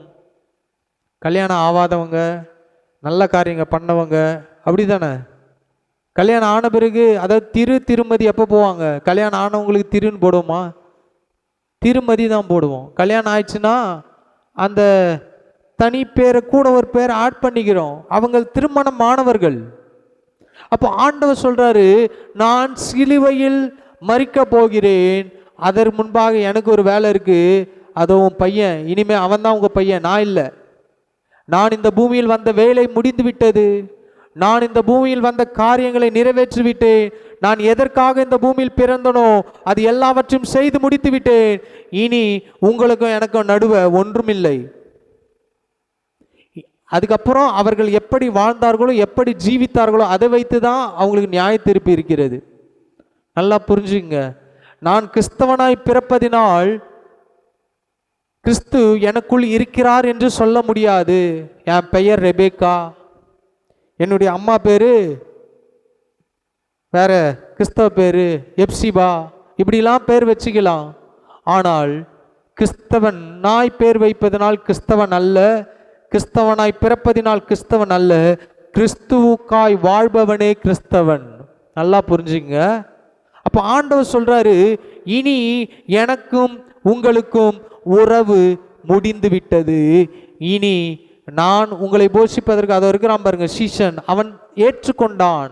எப்படி ஏற்றுக்கொண்டான்? அந்த வசனம் 27 நான் வாசிக்கிறேன். பின்பு அந்த சீஷனை நோக்கி, அதோ உன் தாய் என்றால், அந்நேரம் முதல் அந்த சீஷன் அவளை தன்னிடத்தில் ஏற்றுக்கொண்டான். யாரு? சீஷர்களை பார்த்து சொல்ற, இனிமே அவங்க தான் உனக்கு அம்மா, இனிமே இவங்க தான் உங்க பிள்ளை, இனி என்ன நீங்க மகன்னு கூப்பிடாதீங்க, சிம்பிளா சொல்லிட்டாரு. ஆனா இன்னைக்கு எப்படி ஜெபம் பண்றாங்க? மாதாவே எங்களுக்காக வேண்டிக் கொள்ளுங்கள், சூசையப்பரே எங்களுக்காக வேண்டிக் கொள்ளுங்கள். அவங்க வேண்டிக் கொள்ள மாட்டாங்க, அவர்கள் மனிதர்கள். ஆண்டவரை முன்கூட்டியே காமிச்சிட்டாரு பாருங்க. உன் தாய் அப்படின்னா ஈஸியாக சொல்லிட்டு போயிட்டாரு பாருங்க அவர், சிம்பிளாக. இனிமேல் அவங்க தான் உங்கள் அப்பா அம்மா, நீங்கள் எல்லாம் உங்கள் குடும்பம், உங்களை நீங்கள் பார்த்துங்க, என் வேலை முடிஞ்சிச்சு, நான் வந்துட்டேன், இனி என் பிதாவினுடைய சித்தத்தை தான் நான் செய்யணும், அடுத்தது எனக்கு ஏகப்பட்ட வேலை இருக்குது அப்படின்னு சொல்லிட்டு அவர் முடிச்சு விட்டார். ஆனால் இன்றைக்கி நம்ம என்ன பண்ணுறோம்? நிறைய கிறிஸ்தவர்கள் மாதா கிட்ட போய் கேட்குறாங்க, மாதா அம்மா கிட்ட போய் வேண்டிக் கொள்கிறார்கள். அப்படி போகணுன்னு அவசியமே இல்லை. ஆண்டவர் அவரை டைரக்டாக நோக்கி கூப்பிட சொல்கிறார். சில ஆட்கள்லாம் பேசுவாங்க, நாங்கள் தான் உண்மையான கிறிஸ்தவர்கள், ஆதி கிறிஸ்தவர்கள், நீங்கள்லாம் பாதி கிறிஸ்தவர்கள். நீ ஆதியில இருந்தியோ பாதியிலேருந்து கடைசியில் கரெக்டாக வந்துடுறியா, அதுதான் முக்கியம். சில ஆட்கள்லாம் ரொம்ப பெருமையாக பேசுவாங்க, எங்கள் தாத்தா யார் தெரியுமா, எங்கள் தாத்தா யார் தெரியுமா, அவர் தான் வந்து ஆயராக இருந்தார், ஆயராக இருக்கட்டும், அவர் தான் பாஸ்டராக இருந்தார் இருக்கட்டும், அவர் தான் அந்த சர்ச்சு கட்டி கொடுத்தா இருக்கட்டும், அவர் இருக்கிறாரா? இல்லையே. அவரே இல்லைன்னா நீ பேசுகிற பேச்செல்லாம் வேஸ்ட்டு. கர்த்தர் தான் நமக்கு கடைசி வரைக்கும் கூட வருகிறவர். போப்பு பிஷேப்பு அதெல்லாம் பரலோகத்தில் போனால் ஒன்றும் கிடையாது, ரெவரண்ட்டும் கிடையாது, பாஸ்டரும் கிடையாது. நான் அதனால தான் சொல்லுவேன், சிலர்லாம் என்னை பாஸ்டர் கூப்பிடுவாங்க, அப்பா தயவுசெய்து விட்டுரு, என்னை அண்ணான்னு கூப்பிடு, தம்பின்னு கூப்பிடு, இதில் நான் ஒன்றும் குறைஞ்சி போகிறது கிடையாது.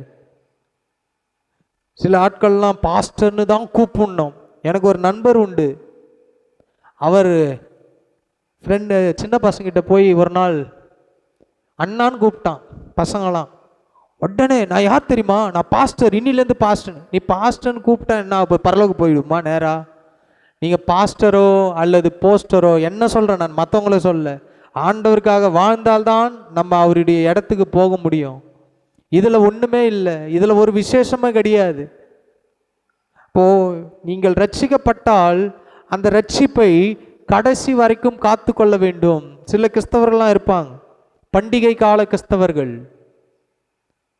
திருமணத்திற்கு சபைக்கு வருவார்கள், பிறந்த நாளுக்கு சபைக்கு வருவார்கள், நியூ இயருக்கு சபைக்கு வருவார்கள், மற்ற நாட்கள்லாம் சபைக்கு வருவார்கள்.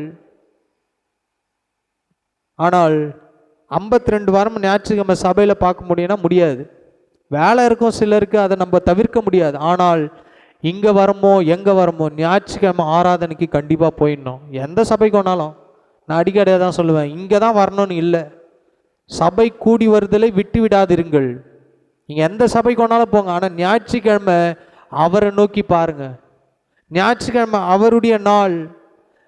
6 நாட்கள் ஒரு பாஸ்டர் ஒரு வீடியோ போட்டார், ஆண்டவருடைய படைப்பு.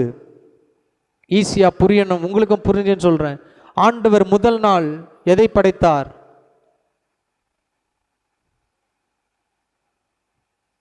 கருப்பு எதை குறிக்கிறது? வெள்ளை எதை குறிக்கிறது? பகல் இரவை உண்டாக்கினார் முதல் நாள். இது கருப்பா இருக்கா? இது என்னது? இரவு. முதல் நாள் பகல், 2வது நாள் இரவு. அதான் முதல் நாள் பகல், இரவை உண்டாக்கினார். 2வது நாள் என்ன படைத்தார்? கையை இப்படி வச்சிங்க, இப்படி கையை வச்சிங்கன்னா வானமும் பூமியும் படைத்தார். 2வது நாள் உங்கள் பசங்களுக்கு சொல்லி கொடுப்பதுக்காக சொல்கிறேன். முதல் நாள் பகல் வெள்ளையா இருக்கு, இரவு. 2வது நாள் வானம் பூமி. 3வது நாள் 3 மரம் செடி கொடிகள் இதெல்லாம் படைக்கிறார். 4வது நாள் என்ன படைத்தார்? ஒரு பால் அல்லது இப்படி வச்சிங்க.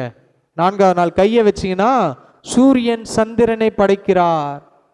5வது நாள் பறவைகள், ஊரும் பிராணிகள், விலங்குகளை படைக்கிறார். 6வது நாள் இப்படி வச்சிங்கன்னா ஒரு மிருகம் மாதிரி இருக்கும், மிருகங்களை படைக்கிறார், மனிதனை படைக்கிறார்.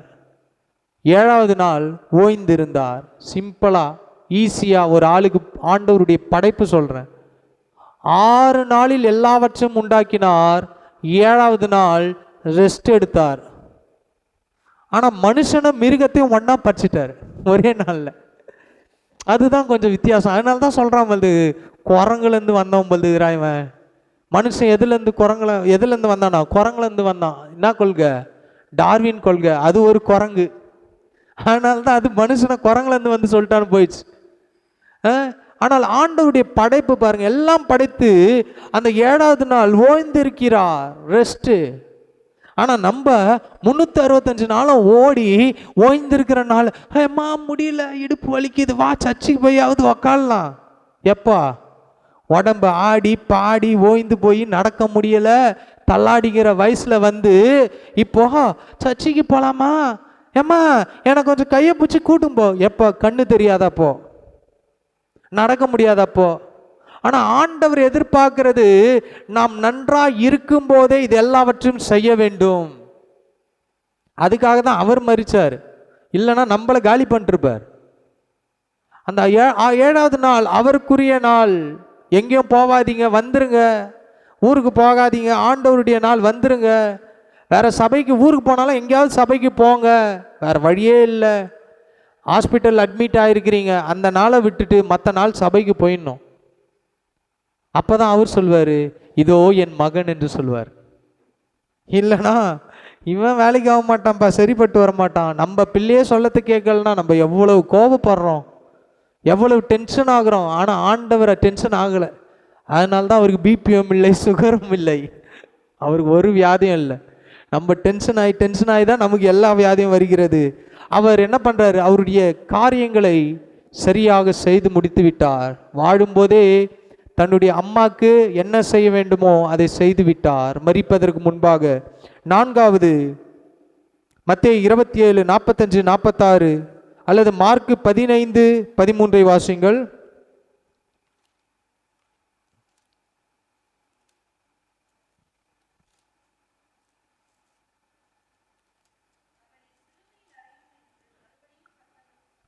அவனை சிலுவையில் அறையும் என்று மறுபடியும் சத்தமிட்டு சொன்னார்கள். அதற்கு பிலாத்து, ஏன், என்ன பொல்லாப்பு செய்தான் என்றான். 15:34 வாசிப்போம். 9ஆம் மணி நேரத்திலே இயேசு, ஏலோயி ஏலோயி லாமா சபக்தானி என்று மிகுந்த சத்தமிட்டு கூப்பிட்டார். என் தேவனே, என் தேவனே, ஏன் என்னை கைவிட்டீர் என்று அர்த்தமாம். அங்கே நின்றவள் சிலர் அதை கேட்டபோது, இதோ எலியாவை கூப்பிடுகிறான் என்றான். ஒருவன் ஓடி கடற்காலனை காடியில் தோய்த்து அதை ஒரு கோலிலே மாட்டி அவருக்கு குடிக்க கொடுத்து, பொறுங்கள், எலியா இவனை இறக்க வருவானோ பார்ப்போம் என்றான். இங்க வாசிக்கிறோம் 4வது, என் தேவனே, என் தேவனே, ஏன் என்னை கைவிட்ட. அவர் பார்க்கிறோம், தேவனை நோக்கி கூப்பிடுகிறார். பயங்கரமான ஒரு வேதனை. அது வரைக்கும் அவர் கொஞ்சம் சகிச்சுக்கிட்டாரு, வலி தாங்க முடியல. அவர் 100க்கு 100 மனிதனாய் வாழ்ந்தார், 100க்கு 100 கடவுளாய் இருக்கிறார். சரீரத்தில் நாம் எப்படி கஷ்டப்படுவோமோ அதை விட அவர் அதிகமாய் கஷ்டப்பட்டு இருக்கிறார். அதனால்தான் உங்களுடைய வேதனை புரிந்தவர்னு சொல்கிறோம். ஒரு ஹாஸ்பிட்டலில் ஒரு ஆள் அடிபட்டு கிடக்கும்போது நம்ம எப்படி ஜெபம் பண்ணுறோம்? உங்கள் கஷ்டத்தை அவர் புரிந்திருக்கிறார். ஏன், ஒரு மனிதன் அடிபட்டு ஆக்சிடென்ட் கீழே விழுந்துட்டா கூட ஒன்று மறிச்சு போயிடுவான், இல்லைனா வேதனையோடு இருப்பான். அவனுக்கு மயக்க மருந்து இருக்கிறது, வலி நிவாரண மாத்திரைகள் இருக்கிறது, ஸ்ப்ரே இருக்கிறது. ஆனால் ஆண்டவர் ஒன்றுமே இல்லை. எவ்வளவு வேதனை, அடிக்க அடிக்க அடிக்க அடிக்க அந்த வலியை அவர் தாங்க முடியாம தான் தேவனை நோக்கி, ஏன் என்னை கைவிட்டீர்? இவ்வளவு கஷ்டம் நான் படணுமா? அவர் சரீரத்தில் இருக்கிறார் 100க்கு 100. இவ்வளவு பாடுகள் படணுமா? இதை நான் ஏற்றுக்கொள்ளணுமா? என்னால் தாங்க முடியல. யாருக்காக? உங்களுக்காகவும் எனக்காகவும் அவர் கல்வார் சிலுவையில் கதறுகிறதை நம்மால் பார்க்க முடிகிறது. பிதாவே, என்னை கைவிட்டுட்டீங்களே. சில நேரம் அம்மாவை பார்த்து பிள்ளைகள் அழுவாங்க, ஏம்மா இப்படி பண்ணிட்ட, கொஞ்சம் முன்னாடி உதவி பண்ணியிருக்க கூடாதா? பிள்ளைகள் அழறதை பார்க்க முடியும். சில நேரம் சில சொல்லுவாங்க, ஒரு நிமிஷம் நீ கொஞ்சம் லேட்டாக போயிருந்தா அந்த ஆக்சிடென்ட் ஆகியிருக்காது, அவனுக்கு ஒன்றும் ஆயிருக்காது, கொஞ்சம் காலந்தாமதம், கொஞ்சம் காலந்தாமதம். அதே போல தான் அவர் கேட்குறாரு, ஏன் எங்களை கை விட்டுட்டீங்க? நீங்கள் நினச்சிருந்தா என்னை காப்பாற்றிருக்கலாம். ஆனால் பிதா அவர் ஒன்றும் செய்யவில்லை. அவர் ஒருவேளை அந்த சத்தத்தை கேட்டு இருந்தால் இன்னைக்கு நமக்கு விடுதலை இல்லை. நம்ம சொல்லுவோம்ல, தீமையை நன்மையாய் மாற்றுகிறவர். ஒருவேளை அன்னைக்கு போலனா அந்த தீமை எனக்கு நடந்திருக்காது, ஆனால் அந்த தீமை நடந்ததுனால எனக்கு ஒரு நன்மை நடந்து சில ஆட்கள் சொல்லுவாங்க. அதே போலதான் அவர் பிதாவை நோக்கி மன்றாடுகிறதை நம்மால் பார்க்க முடிகிற. மத்தேயு 27:45-46 வாசிக்கும் போது அதே சம்பவம் தான். 27 9ஆம் மணி நேரத்தில் இயேசு ஏலி ஏலி லாபா சகப்தானி என்று மிகுந்த சத்தமிட்டு கூப்பிட்டார். அதற்கு என் தேவனே, என் தேவனே, ஏன் என்னை கைவிட்டீர் என்று அர்த்தமாம். ஏன் எங்களை கைவிட்டுட்டீங்க ஆண்டவரே? முடியல, ரொம்ப பாடா இருக்கு. அந்த சூழ்நிலை நாம் இருந்தால் என்ன பண்ணியிருப்போம்? ஒரு பவர் இருந்ததுன்னா நம்ம அங்கேருந்து சரீரெல்லாம் சுகமாகிட்டு எதிர்க்கிறோம் நின்னவனை தூக்கி அப்படியே சிலுவையில் மாட்டிட்டு அப்படியே போயிட்டு இருப்போம். அவர் அங்கே ஈரவாக மாறிட்டு இருப்பார் அந்த நிமிஷம். ஆனால் அந்த ஒரு நிமிடம் நமக்காக பொறுத்திருந்ததுனால, அந்த பல மணி நேரங்கள் நமக்காக பொறுத்திருந்ததுனால இன்னைக்கு அவர் நம்மை ஈரவாய் மாற்றுகிறார். அன்னைக்கு அவர் 0 போல தெரியலாம், அன்னைக்கு அவரை பிதாவை கைவிட்டது போல தெரியலாம். ஆனால் ஆண்டவர் நமக்காக மீண்டும் உயிரோடு வந்து நம்மை காப்பாற்றி விட்டார். அஞ்சி யோவான் 19:28 தாகமாய் இருக்கிறேன். வாசிங்க, யோவான் 19:28. வேகமாய் எடுத்து வாசிக்கும்படி கேட்க. அதற்கு பின்பு எல்லாம் முடிந்தது இயேசு அறிந்து வேத வாக்கியம் நிறைவேறத்தக்கதாக தாகமாய் இருக்கிறேன் என்றார். வேத வசனம் நிறைவேறத்தக்கதாக இப்ப தாகம் வருகிறது. ஒருவேளை அவன் மரிக்க போகிறான் தெரிஞ்சு, அங்க எல்லாருக்கும் தெரிஞ்சிச்சு, அவருக்கும் தெரிஞ்சிச்சு, என் வேலை முடிந்து விட்டது, எல்லாம் முடிந்தது, நான் என்னுடைய கடைசி சொட்டு ரத்தம் வரைக்கும் என்னால் முடிந்ததை நான் செய்து விட்டேன், சிந்திவிட்டேன், இப்போது தாகம் எடுக்கிறது. அங்கே நின்றவர்கள் காடி நிறைந்த பாத்திரம் அங்கே வைக்கப்பட்டிருந்தது. அவர்கள் கடற்காளானை காடியிலே தோய்த்து ஈசோப்பு தொண்டினால் மாற்றி அவன் வாயினிடத்திலே நீட்டி கொடுத்தார்கள். எவ்வளவு மோசமான ஆட்கள் பார்த்தீங்களா? அங்கே தண்ணியை எடுத்து அப்படியே கொடுக்காம கடற்காளானை எடுத்து, அது கசப்பானது. இன்னைக்கு சில நேரம் சில மனிதர்களிடத்தில் உதவி என்று செல்லும் போதுதான் அவர்கள் யார் என்பதை நம்மால் புரிந்து கொள்ள முடியும்.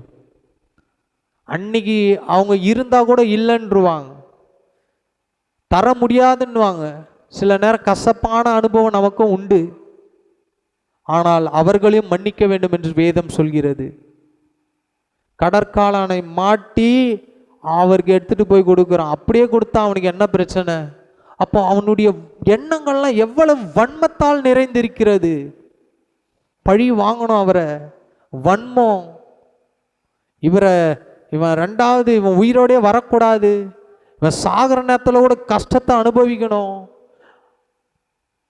இன்னைக்கு உங்களுக்கு எனக்கும் லைட்டாக இன்னைக்கெல்லாம் மினரல் வாட்ரு, எந்த வீட்டுக்கு போனாலும் சிஸ்டர் மினரல் வாட்ரு கிடைக்குமா? ஏன் சாத தண்ணி குச்சா உள்ள இறங்காதா? நம்ம பழகிட்டோம். உண்மை தானே? நீங்கள் எங்கள் வீட்டுக்கு வரீங்க, மினரல் வாட்ரு இருக்கிறது, அது கொடுக்காம குழா தண்ணியை பிடிச்சி கொடுத்தோன்னா குடிப்பீங்களா? என்ன சொல்லுவீங்க? திம்புரு பிடிச்சா பாஸ்டர் அவரு, மினரல் வாட்ரு அங்கே இருக்குது என் கண் எதிர்க்கு, அதை கொடுக்காம போர் தண்ணியை கொடுக்குறாரு. எவ்வளவு கஷ்டம் பாருங்க. நம்ம ஒரு தண்ணியை நம்மளால குடிக்க முடியல, இவன் காளான கொடுக்குறான். சாகர வேதனையில் இருக்கிறார், வேதனை மேல வேதனை. அந்த அவர் நினைச்சார்னா வற்றாத ஜீவ தண்ணீரை வர முடியும், வானத்திலிருந்து ஊற்ற வர வச்சிருக்க முடியும், மழையை வர வச்சிருக்க முடியும். ஆனா இதெல்லாம் உங்களுக்காகவும் எனக்காகவும் அவர் பொறுத்து கொண்டார். வீட்டுக்கு வரவங்களுக்கு கொஞ்சம் காஃபி தூளை எக்ஸ்ட்ரா போட்டு கசப்பா கொடுத்துட்டா கூட குடிக்க மாட்டோம் நம்ம. ஆனா உயிர் போற நேரத்தில் இவன் போய் என்னென்ன பாடுபடுத்தினா பாருங்க ஆண்டவரை. அவருக்கே உயிர் போற ஒரு சூழ்நிலை இருக்கும்போது அவன் அவ்வளவு பாடுபடுத்தினாலும் அவர்களை மன்னித்தார். அவங்க எப்படியாவது என் இடத்தில் வர வேண்டும் என்றுதான் அவருடைய எண்ணம் இருந்தது. அதே அடுத்த வசனம் வாசிக்கும் போது 20 முடிந்தது. யோவான் 19:30 6வது முடிந்தது. வாசிங்கள்.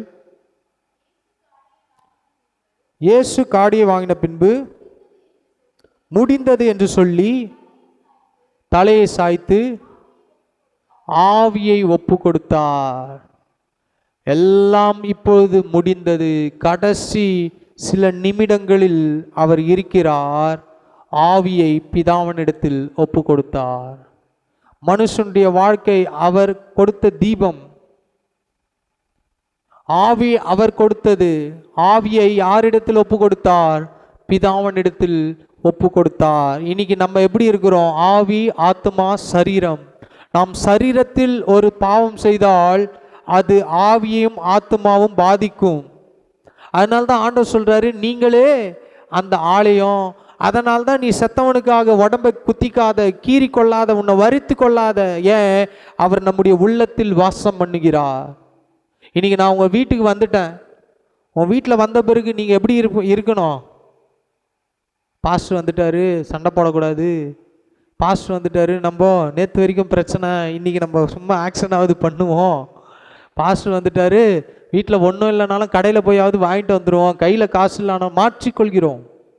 இப்போ நான் வந்தால் நீங்கள் எப்படி அங்கே மாற்றிக்கொள்கிறீர்களோ, அல்லது உங்களுக்கு பிடிச்சவங்க வீட்டுக்கு வந்தால் நம்முடைய சூழ்நிலை பிரச்சனைலாம் வெளியே காட்டாமல் இருக்கிறோமோ, அதே போல தான் ஆண்டவர் உள்ளத்தில். அது எதுக்கு சொல்கிறேன்னா, ஒரு வேளை நீங்கள் சண்டை போட்டால் யாருக்கு தெரியும்?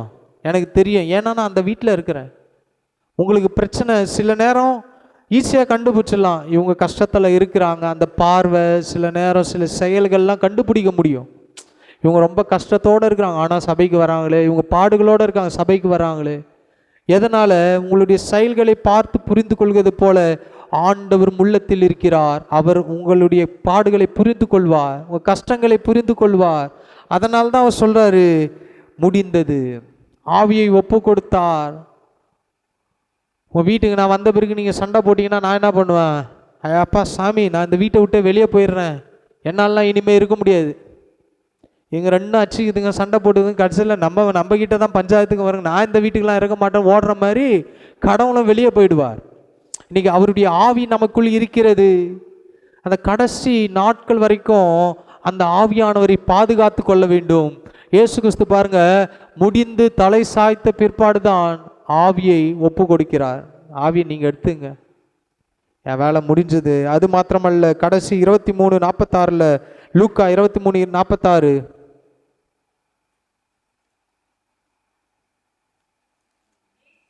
இயேசு ஒப்புவிக்கிறேன் என்று மகா சத்தமாய் கூப்பிட்டு சொன்னார். இப்படி சொல்லி ஜீவனை விட்டார். முடிந்ததுன்னு சொன்னாரு. இப்போ 7வது ஆவியை ஒப்பு கொடுத்து ஜீவனை விட்டார்.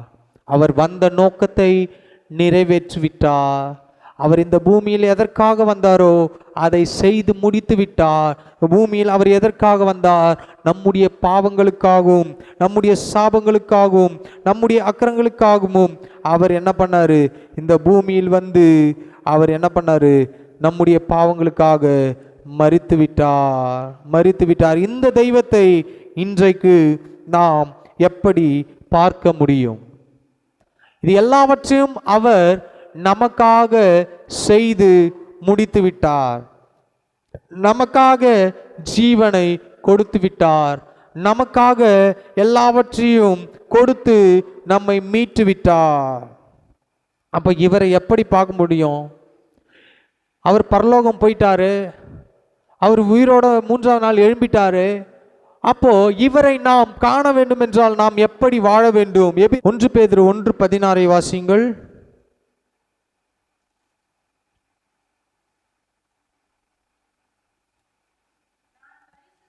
நான் பரிசுத்தர்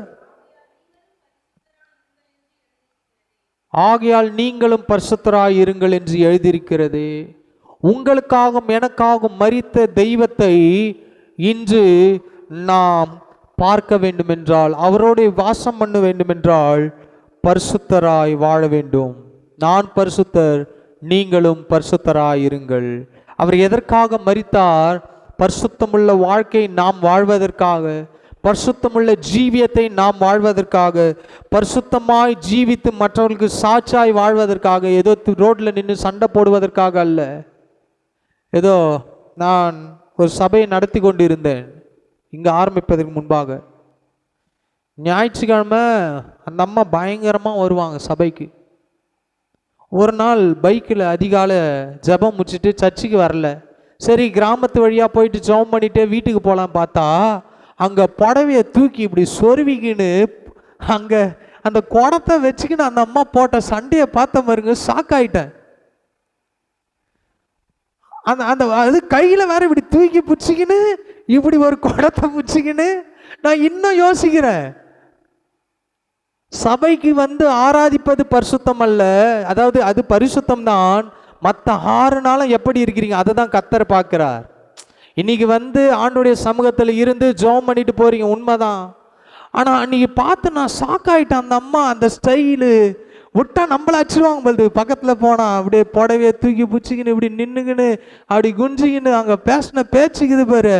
அதுக்கு தான் அதிகாலை ஜெபம் வரலாமான்னு நினச்சேன். அப்போ ஆண்டவர் எதிர்பார்க்கிறது இந்த ஒரு நாள் வந்து ஜெபம் பண்ணி வீட்டுக்கு போவதல்ல, மற்ற 6 நாளும் பரிசுத்தமாய் வாழ வேண்டும், பரிசுத்தத்தை காத்து கொள்ள வேண்டும், பரிசுத்தமாய் ஜீவிக்க வேண்டும். இதுக்காக தான் ஆண்டவர் கல்வாரி சிலுவையில் மரித்தார். பரிசுத்தம் இல்லாமல் தேவனை தரிசிப்பது கூடாத காரியம். பரிசுத்தம் இல்லாமல் அவரை பார்க்க முடியாது. சில நேரம் இந்த வானத்தில், அதாவது என்ன சொல்லுவோம், ஸ்கை, நிலா அல்லது வானத்தில் மாற்றங்கள் வரும்போது, சில கிரகணங்கள் வரும்போது ஒன்றை வச்சு பார்ப்பாங்க. என்ன வச்சு பார்ப்பாங்க? அதுக்குரிய ஸ்பெஷல் கருவியை வச்சு தான் வானத்தை பார்ப்பாங்க. இதுக்குரிய கண்ணாடியை போட்டு தான் வானத்தை பார்த்தா இது தெரியும். இது வருஷத்துக்கு ஒரு முறை இந்த கிரகணம் வரும், சூரிய கிரகணம், சந்திர கிரகணம், இது வருஷத்துக்கு ஒரு முறை தான் வரும். அதனால் நீங்கள் இந்த ஸ்பெஷல் கண்ணாடியை போட்டு நைட்டு 12 மணிக்கு மாடியில் போய் பாருங்கள், முழு நிலா தெரியும் சொல்கிறாங்களா? அது இல்லாமல் பார்த்தா என்ன பண்ணாது? என்ன பண்ணாது? தெரியாது. ஏன் நம்ம இன்னைக்கு கண்ணாடி போடுறோம்? என் பார்வை சரியா தெரியல, கண்ணாடி போட்டாதான் தெரியுது. அதே போலதான் பரிசுத்தம் இல்லை என்றால் கடவுளை பார்க்க முடியாது. அந்த பரிசுத்தம் என்பது கண்ணாடி மாதிரி. அந்த கண்ணாடியை மாட்டினாதான் ஆண்டவரை பார்க்க முடியும். உங்களுக்கு புரிகிற மாதிரி நான் ஈஸியாக சொல்கிறேன். எப்படி ஒரு கண்ணு தெரியாதவர்களோ அல்லது கண்களில் பாதிப்புள்ளவர்கள் கண்ணாடி போட்டாதான் கண்ணு தெரிகிறது போல, பரிசுத்தமாய் வாழ்ந்தால்தான் கர்த்தரை நம்மால் பார்க்க முடியும், கர்த்தரோடு நம்மால் பேச முடியும், அவருடைய பிரசன்னத்தை உணர முடியும், அவருடைய அன்பை பரிமாற முடியும், அவரோட இடைப்பட முடியும். நம்ம பரிசுத்தம் இல்லாமல் நான் பார்க்கிறேன், அவர் சொல்வார், யாரை பார்க்கிறாய்? நான் ஜெபிக்கிறேன், யாரிடத்தில் ஜெபிக்கிறாய்? நான் கொடுக்கிறேன், யாருக்காக கொடுக்கிறாய்? நான் துதிக்கிறேன், யாருக்காக துதிக்கிறாய்? அப்ப ஆண்டவர் சொல்றாரு, ஒரு மனிதன் பரிசுத்தம் இல்லாமல் என்னை பார்க்க முடியாது. பரிசுத்தம் என்பது கண்ணாடி மாதிரி. அந்த கண்ணாடியை 30 கண்ணு பிரச்சனை இருக்கிறவங்களுக்கு தெரியும். கண்ணாடியை காட்டினா தடவணும். கரெக்டா? சில ஆட்கள் தடி வச்சிருப்பாங்க, சில ஆட்கள் என்ன பண்ணுவாங்க, வேற ஏதாவது வச்சு பிடிச்சி நடப்பாங்க. அது இல்லைன்னா நடக்க முடியாது. அது எப்படி ஒரு மனிதனுக்கு உதவி செய்கிறதோ, பரிசுத்தம் கடவுளை பார்க்க நமக்கு உதவி செய்கிறது. சிம்பிளா புரிஞ்சுங்க. அடுத்தது, பாவம் இருந்தால் வெளிப்படுத்தல் 1:6,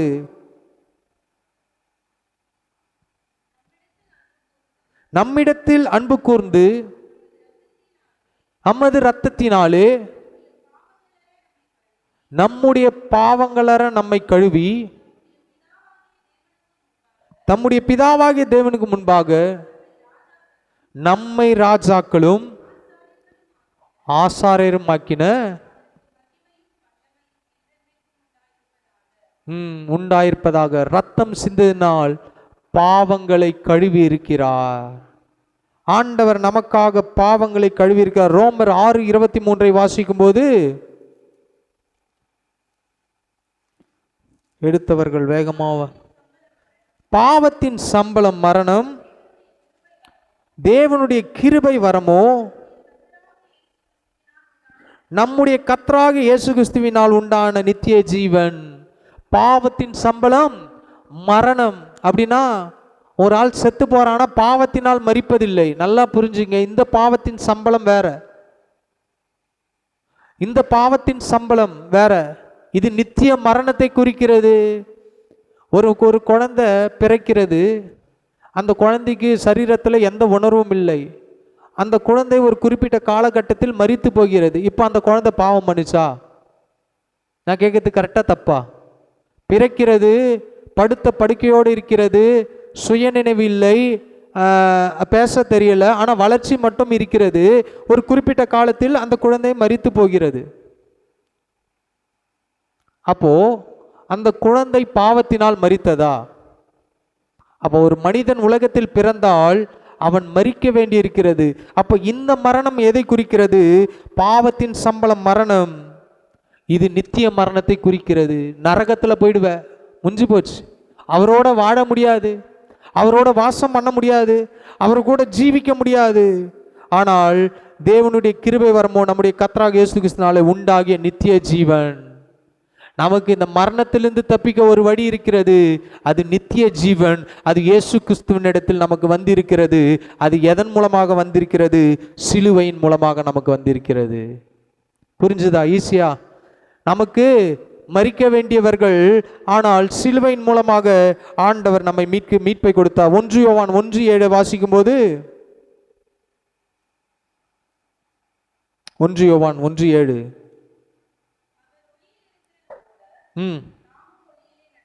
அவர் ஒளியில் இருக்கிறது போல நாமும் ஒளியில் நடந்தால் ஒருவரோடு ஒருவர் ஐக்கியப்பட்டிருப்போம்.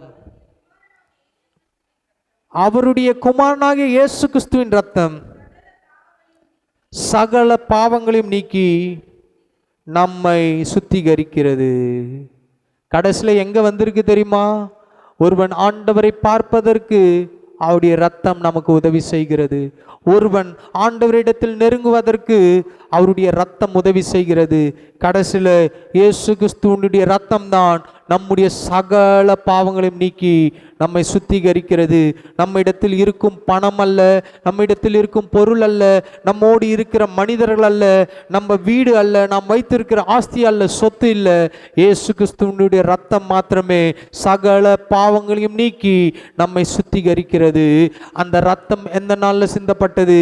இதே போல ஒரு வெள்ளிக்கிழமை, இதே போல ஒரு நாளில் அவர் கல்வாரி சிலுவையில் அடிபட்டு அவருடைய கடைசி சொட்டு ரத்தத்தை கொடுத்து நம்மை மீட்டெடுத்து இன்னைக்கு அவருடைய பிள்ளையாய் மாற்றி அவருடைய சமூகத்தில் வந்து உட்கார்ந்து ஆராதித்து துதிக்க, ஜெபிக்க, விண்ணப்பிக்க, அவரோடு பேச ஆண்டவர் நமக்கு ஒரு வாய்ப்பை கொடுத்தார். அந்த வாய்ப்பு தான் அவருடைய ரத்தம். இன்னைக்கு அவருடைய சமூகத்தில் வந்திருக்கிறோன்னா நம்ம பரிசுத்தவானாக வரவில்லை, அவருடைய ரத்தத்தினால மீட்டு எடுக்கப்பட்டு வந்திருக்கிறோம். இயேசு கிறிஸ்துவினுடைய ரத்தம் சகல பாவங்களை நீக்கி நம்ம என்ன பண்ணோம்? சுத்திகரிக்கிறது, பியூரிஃபை பண்ணுகிறது. ஒரு மோசமான தண்ணியை ஆர்வோ போட்டால் பியூரிஃபை பண்ணுவது போல பியூரிஃபை பண்ணுது. அவருடைய ரத்தம் நமக்குள் இருக்க வேண்டும். அந்த ரத்தம் எப்போ உள்ள வரும்? ஆண்டவரே, நீர் எனக்குள் வாரும், நீர் என்னை சுத்திகரியும், நீர் என்னோட பேசும், என்னுடைய பாவத்தை கழுவும். ஒரு மனுஷனுக்கு ரத்தம் தேவைப்பட்டால் என்ன பண்ணுறாங்க ஹாஸ்பிட்டலில்? யாருக்கு தெரியும்? பிளட் மேட்ச் பண்ணுவாங்க. அந்த பிளட் உங்களுக்கு செட் ஆகுமா, அதில் எனக்கு கிருமி இருக்குதா, கரெக்டான ரத்தம் தானா, அந்த மேட்சிங் பண்ணுவாங்க. அப்புறம் அந்த பிளட்டை சுத்திகரிப்பு பண்ணுவாங்க.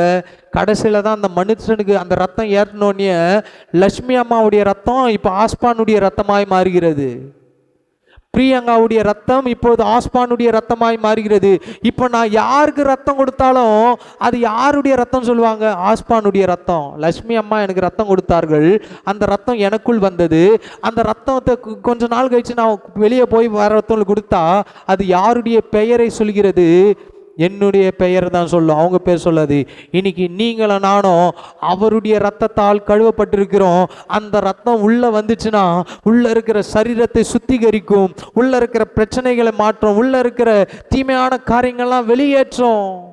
அதுக்கு தான் அந்த ரத்தம் சகல பாவங்களை நீக்கி நம்மை சுத்திகரிக்கும். ஒரு மனுஷனுடைய ரத்தம் ஒரு மனிதனுக்குள்ளாக போகும்போது பலன் வருமானால், ஒரு மனிதனுடைய ரத்தம் ஒரு மனுஷனுக்கு தேவைப்படுமானால், பாவத்தை போக்க வேண்டும் என்றால் அவருடைய ரத்தம் நமக்குள் வர வேண்டும். அந்த ரத்தத்தை உள்ள எப்படி இன்செர்ட் பண்ண முடியும்? மற்றவர்களுடைய ரத்தம் இன்ஜெக்ஷன் போட்டு உள்ளே ஏற்றிக்கலாம், ஒரு வென்ஃப்ளான் போட்டு ரத்தத்தை உள்ளே இறக்கலாம். ஆனால் ஆண்டவருடைய ரத்தம் நமக்குள் வர வேண்டும் என்றால், அது உள்ள போய் சுத்திகரிக்க வேண்டும் என்றால், அவருக்கு நம்முடைய வாழ்க்கையை ஒப்பு கொடுக்க வேண்டும், நம்முடைய ஜீவியத்தை ஒப்பு கொடுக்க வேண்டும். அவர் என் உள்ளத்தில் வாங்க என்று அவரை கூப்பிட வேண்டும், அவரை அழைக்க வேண்டும்.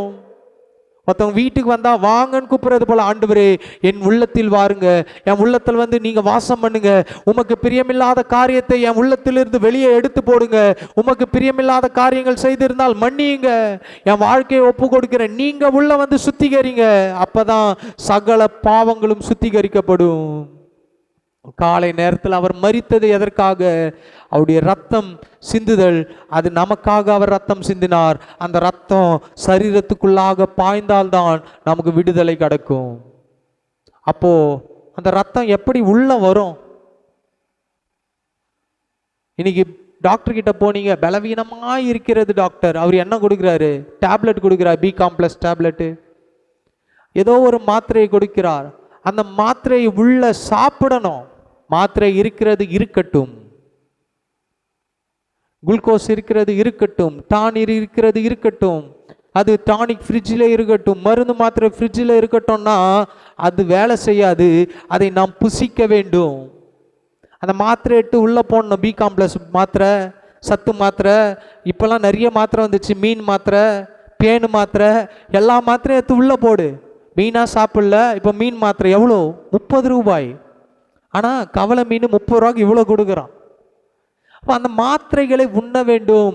இன்னைக்கு நீங்களும் நானும் ஆண்டவருடைய ரத்தம் நமக்குள் பாய்வதற்கு நாம் என்ன செய்யணும்? அவரை விசுவாசிக்கணும், அவரை நம்பணும். வேத வசத்தை தியானிக்கணும், அவரை கூப்பிடணும். இதை பண்ணால் போதும், அந்த ரத்தம் நமக்குள் பாயும், அந்த வல்லமை நமக்குள் வந்து இறங்கும், அந்த பலன் நமக்குள் வந்து இறங்கும், அவருடைய அன்பு நமக்குள் வரும், நம்ம பிரச்சனைகள்லாம் வெளியே போகும். ஒரு ஜுரம் அடித்தா ஒரு குழந்தைய ஹாஸ்பிட்டல் கூட்டு போகிறோம். கூட்டு போன பிறகு டாக்டர் என்ன கொடுக்குறாரு? மருந்து மாத்திரை கொடுக்குறாரு. கொடுத்த உடனே இப்போ அந்த மாத்திரையை சாப்பிட்டோன்னே உள்ளே இருக்கிற மாத்திரை, சாப்பிட்ட மாத்திரை அந்த பிரச்சனை உண்டாக்குகிற அந்த அணுக்களிடத்தில் போய் சண்டை போடுகிறது. உண்மையா பொய்யா நான் சொல்லுது? மாத்திரை போய் என்ன பண்ணோம்? எந்த வியாதி, எந்த வைரஸ் கொண்டு வருகிறதோ அந்த வைரஸை போய் அட்டாக் பண்ணி அட்டாக் பண்ணி அட்டாக் பண்ணி அட்டாக் பண்ணி அதை சாகடிச்ச பிறகு உடம்பு அப்போ பலவீனமாக இருந்தால் போட்டோன்னு அப்படி பலவீனமாக இருந்தாலும் இப்போ மாத்திரை போட்டோன்னு இப்படி ஆயிடுவார். அதே போல தான் அவருடைய வசனம் உள்ள இறக்க இறக்க இறக்க அந்த வசனத்தை தியானிக்க தியானிக்க தியானிக்க உங்களுக்குள்ளாக இருக்கிற பாவத்தை போய் வசனம் அட்டாக் பண்ணி அட்டாக் பண்ணி அட்டாக் பண்ணி இப்போ அது தோற்று போய் அது செயல் இழந்து விடும். இப்போ நம்முடைய சரீரம் உயிர்ப்பிக்கப்படும். மாம்சமும் பலவீனம் உள்ளது, ஆவியோ உற்சாகம் உள்ளது.